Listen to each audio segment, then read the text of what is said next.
The tragedy of Skibbereen. One of the most harrowing true stories of the Irish famine took place in the small town of Skibbereen, County Cork, which became synonymous with the suffering and death caused by the Great Hunger.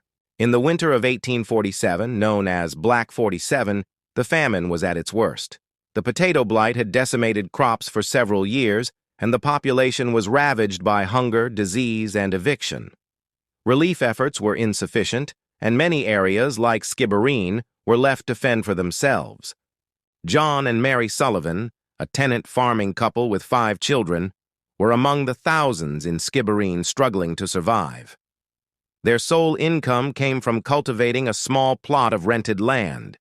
With the potato crop rotted, they were left destitute, unable to pay rent or feed their children.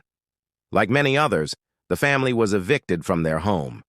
They sought shelter in a mud cabin shared with several other families, where conditions were appalling, damp, overcrowded, and lacking even basic sanitation. Hunger soon gave way to disease. Typhus, dysentery, and fever swept through Skibbereen, claiming lives at an alarming rate. Relief committees tried to distribute food, but there was never enough to go around. The Sullivans, like many others, queued for meager rations of Indian meal at soup kitchens, but the food was barely sufficient to keep them alive. One day, Dr. Daniel Donovan, a local physician, visited the Sullivan cabin. He was documenting the famine's horrors and trying to save as many lives as he could.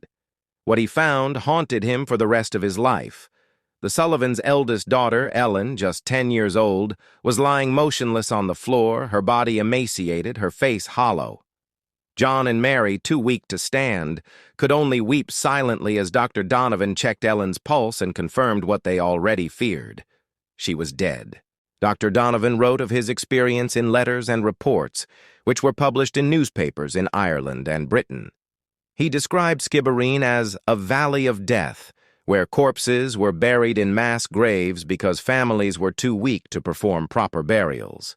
His accounts drew international attention to the suffering in Ireland, sparking outrage and calls for greater assistance. Though relief efforts eventually improved, it came too late for many.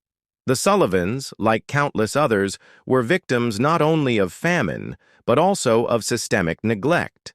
By the time the famine subsided in the early 1850s, Skibbereen had lost half its population to death and emigration. Today, the town of Skibbereen stands as a poignant reminder of the Great Hunger. Its famine graves and memorials bear witness to the immense loss and resilience of those who lived through one of the darkest